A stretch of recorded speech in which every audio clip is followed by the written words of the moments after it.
Hello, good morning. Today we are going to discuss about sentence. எல்லாத்துக்குமே ஒரு உருவம் வேணும். அதில் இருக்கிற பார்ட்ஸ் வேணும்.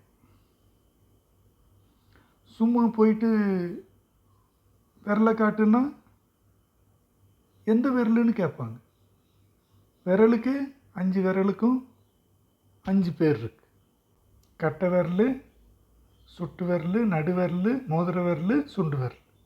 இந்த மாதிரி மோதிர விரலை காட்டுனா மோதிர விரலை காட்டும், சுண்டு விரல் காட்டுனா சுண்டு விரல் காட்டும்.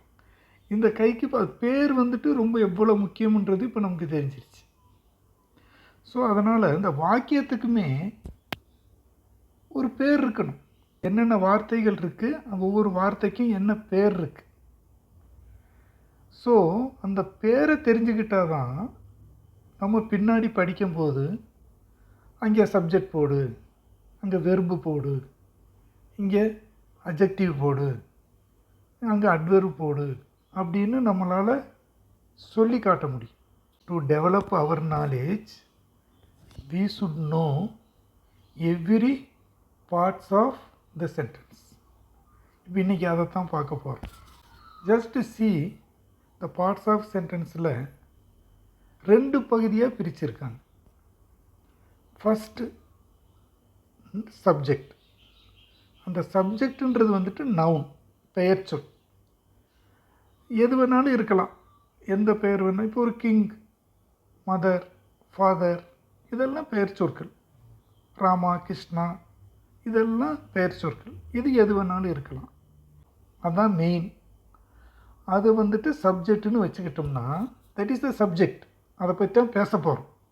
இந்த சப்ஜெக்டை பற்றி என்னென்ன பேச போகிறோமோ அதெல்லாம் ப்ரிடிகேட். இந்த ப்ரிடிகேட் வந்துட்டு வெர்பு நிறைய இருக்கும். அதில் இந்த சப்ஜெக்டை பற்றி என்னென்னலாம் பேச போகிறோமோ அதெல்லாமே அந்த ப்ரிடிகேட்டில் இருக்கும். இப்போ நமக்கு தெரிஞ்சுக்கிறது சப்ஜெக்ட், ப்ரிடிகேட். இந்த ப்ரிடிகேட்டில் நிறைய பார்ட்ஸ் வரும், அது அப்புறம் பார்க்கலாம். இப்போ ஒரு சென்டென்ஸை நம்ம எடுத்துக்கலாம். The blind student fell into a deep well and he or she was hurt very badly. இதுதான் சென்டென்ஸ். இப்போ இதில் பார்த்தீங்கன்னா நிறைய பார்ட்ஸ் இருக்குது. ஃபஸ்ட் என்ன இருக்குது? ஹா அப்படின்றதுக்கு அதுக்கு ஒரு வேர்ட் இருக்குது. That is called interjection. Interjection. ஹா, ஓ, அலாஸ் அப்படின்னு சொல்கிறது இன்டர்ஜெக்ஷன். அதுக்கு பேர்.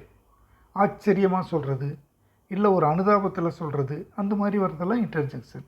நெக்ஸ்ட்டு என்ன இருக்குது? த பிளைண்ட் ஸ்டூடெண்ட். அதுதான் இப்போ சப்ஜெக்ட், நவுன்.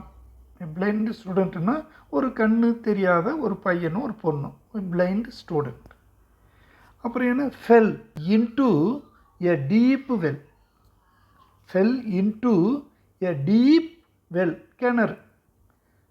அந்த கிணத்துல விழுந்துட்டான், deep well. And she was hurt. ரொம்ப அடிபட்டுருச்சு. She was hurt very badly. ரொம்ப மோசமான அளவுக்கு காயம் ஏற்பட்டுருச்சு, இல்லை ஹர்ட் ஆகிடுச்சு. இதுதான் சென்டென்ஸ். இப்போ இதில் பார்த்தீங்கன்னா எத்தனை வார்த்தைகள் இருக்குது. இந்த ஒவ்வொரு வார்த்தைக்குமே ஒரு பேர் இருக்குது. இப்போ அதை பற்றி தான் நம்ம டிஸ்கஸ் பண்ண போகிறோம். ஃபஸ்ட்டு என்னது? இன்டர்ஜெக்ஷன். த பிளைண்ட் ஸ்டூடெண்ட். இந்த ஸ்டூடெண்ட்டு தான் இதில் நவுன். இந்த பிளைண்ட் எப்படி வந்துச்சு? எப்படிப்பட்ட ஸ்டூடெண்ட்டு? அந்த நவுனை டிஸ்கிரைப் பண்ணி வர்றது எல்லாமே அட்ஜெக்டிவ். Good man. மேன் வந்துட்டு நவுன், குட்டு வந்துட்டு அட்ஜெக்டிவ்.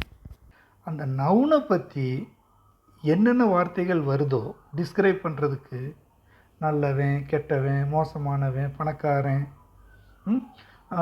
ஏழை, poor fellow, poor man, rich man, இந்த மாதிரி அந்த நவுனை பற்றி டிஸ்கிரைப் பண்ணுற எல்லாமே அட்ஜெக்டிவ்.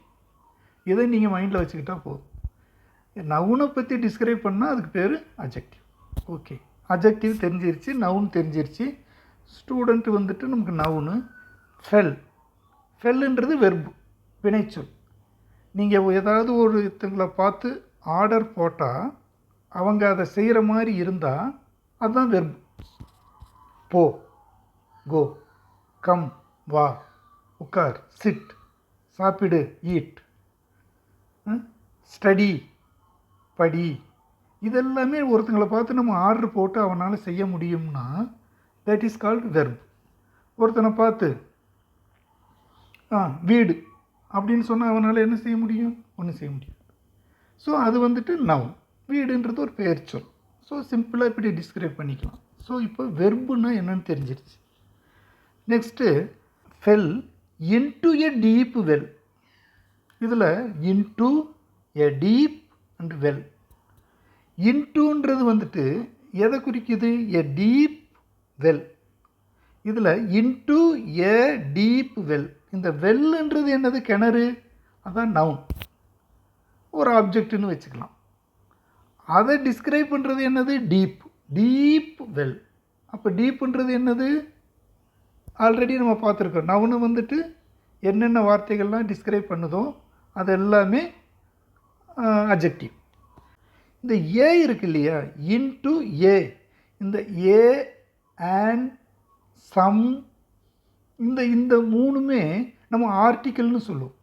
அதுக்கு பேர் article. A man, an umbrella, some books. இந்த ஏ அண்ட் சம் இதெல்லாமே article. A article. Into on the table, இதில் ஆன். எபோவ் தி ட்ரீ, இதில் எபோவ். இதெல்லாம் அபோவ், ஆன், இன், இது எல்லாமே அந்த பொசிஷனை காட்டுறதுனால ப்ரீபொசிஷன். ஸோ இப்போ ப்ரீபொசிஷன்னா என்னன்னு தெரிஞ்சிருச்சு. அதுக்கு எக்ஸாம்பிளும் okay. Into is a preposition, a is a article, deep adjective, well noun. ரொம்ப ஈஸியாக நம்ம இப்படி மைண்டில் வச்சுக்கிட்டால் போதும். அண்டு இன்னொரு சென்டென்ஸ், இன்னொரு இதை சொல்ல வேண்டியதாகிடுச்சு. இன்னொரு சென்டென்ஸ் வருது பக்கத்தில். அந்த அண்டுன்னு ஒன்று போட்டுட்டோம். அந்த அண்டு வந்துட்டு எப்போவுமே நம்ம கன்ஜக்ஷன்னு சொல்லுவோம். அண்டு வந்துட்டு என்னது? கன்ஜக்ஷன். கன்ஜக்ஷன்னா என்ன? ரெண்டு வாக்கியத்தையும் இணைக்கிற சொல். அது வந்துட்டு அண்ட், ஸோ, பிகாஸ், பட், இதெல்லாமே ரெண்டு வாக்கியங்களையும் இணைக்கிற சொல்லாக இருக்கும். அதுக்கு பேர் கன்ஜக்ஷன். புரிஞ்சிருக்கும்னு நினைக்கிறேன். அடுத்து மறுபடியும் இன்னொரு வாக்கியம் போகுது. Again C. இங்கே ஏன் பிளைண்டு ஸ்டூடெண்ட்டு சொல்லலை, சி ஆர் ஹீன்னு சொல்கிறாங்க? ஒரு தடவை பிளைண்டு ஸ்டூடெண்ட்டுன்னு சொல்லிட்டா, த பிளைண்டு ஸ்டூடெண்ட்டுன்னு சொல்லிட்டா, இல்லை ஒரு கிங், இல்லை ஒரு மேன், ராமா கிருஷ்ணா, ஏதாவது ஒன்று சொல்லிட்டா மறுபடியும் ராமா கிருஷ்ணா, கிங், த பிளைண்ட் ஸ்டூடெண்ட் அப்படின்னு சொல்கிற வேண்டிய அவசியம் கிடையாது. அதுக்கு பதிலாக இந்த ப்ரோனவுன், நவுனை குறிக்கிறது. ப்ரோனவுன்னா என்ன? நவுனுக்கு பதிலாக நம்ம யூஸ் பண்ணுறது. இப்போ இந்த ப்ரோனவுன்ன்றது என்ன வரும்? ஐ, யூ, ஹீ, ஷீ, இட், தே. ஐ நம்மளை குறிப்போம், யூ சொல்லிடுவோம். ஹீன்றது உலகத்தில் இருக்கிற எல்லா ஆண்களையும் ஹீன்னு சொல்லலாம். எந்த பேராக இருந்தாலும் முதல்ல டிஸ்கிரைப் பண்ணும்போது அவனை இன்ட்ரடியூஸ் பண்ணிவிட்டு அவனுடைய பேரை சொல்லிவிட்டு அதுக்கப்புறம் அவனை பற்றி சொல்கிறது எல்லாமே இந்த ப்ரோனவுனை யூஸ் பண்ணிவிட்டு நம்ம சொல்லுவோம். சீதான்னு ஒருத்தரை சொல்கிறோம். சீதா வென் டு மார்க்கெட் அப்படின்னு சொல்லிட்டு மறுபடியும் சீதா பாட் சம் வெஜிடபிள்ஸ் அப்படின்னு சொல்கிறத விட Sita went to market, she bought some vegetables. அங்கே சீதாவுக்கு பதிலாக ஷீ யூஸ் பண்ணுறோம். That is pronoun. நவுனுக்கு பதிலாக யூஸ் பண்ணுறோம். ஸோ இந்த ப்ரோனவுன் வந்துட்டு இப்போ தெரிஞ்சிடுச்சு. ஏன் ஹீ, ஷீ மறுபடியும் யூஸ் பண்ணியிருக்காங்கன்னு புரிஞ்சாச்சு. இந்த ப்ரோனவுன் ரொம்ப இம்பார்ட்டண்ட். ஸோ அது கொஞ்சம் படிச்சுக்கேன். நெக்ஸ்ட்டு என்ன வருது? She was hurt. இது வந்துட்டு வெர்பு. Next very badly. இங்கே தான் நீங்கள் பார்க்கணும். இந்த வெரி பேட்லி ஹட், இது வெரி பேட்லின்னு வரும்போது அதுக்கு பேர் என்ன? அட்வெர்ப். ஏன்னா வெர்பை குறிக்கிது. ஹட்டாச்சு. எப்படி ஹட்டாச்சு? ரொம்ப ஜாஸ்தி பலமாக ஹட் ஆச்சு. Very badly hurt. அந்த பலமாக ரொம்ப பேட்லி ஹட் ஆனதுனால, அது வெர்பை குறிக்கிறதுனால அது அட்வெர்ப். He ran fast. அந்த ஃபாஸ்ட்டு தான் அட்வெர்ப். எப்படி ஓடுனா, எப்படி ஓடுனா, ஃபாஸ்ட்டாக ஓடுனா. ஸோ இப்போ அட்வெர்பும் தெரிஞ்சிருச்சு. ஃபாஸ்ட், ஸ்லோ, அந்த வேர்டு வந்துட்டு இந்த வெர்பை டிஸ்கிரைப் பண்ணுனா தட் இஸ் கால்ட் அட்வெர்ப். இப்போ இதில் இருக்கிற எல்லா அந்த வேர்ட்ஸோட பேர், அது எப்படி நம்ம கண்டுபிடிக்கிறது, எப்படி இருந்தால் we can call that as the name of that word, இது தெரிஞ்சுக்கிட்டோம். ரொம்ப இம்பார்ட்டண்ட்டு. இதை கொஞ்சம் ப்ராக்டிஸ் பண்ணுங்க. இதை கொஞ்சம் உட்காந்து ஒரு நோட்ஸ் மாதிரி கூட எழுதிக்கங்க. ரொம்ப இம்பார்ட்டண்ட். ஏன்னா எப்படி நம்ம படிக்கும்போது தலை, கால், கை, வாய், கைகள், வயிறு, கால் அப்படியெல்லாம் படிக்கிறோமோ அந்த மாதிரி இது ரொம்ப முக்கியம். So parts of the sentences is very very important to speak or to write. This will help to teach your children. That is very important. You can teach your children or teach somebody who really need this type of help. So please go through all the things. Now you should practice to identify the name of the words in sentences. We will see next class. Thank you.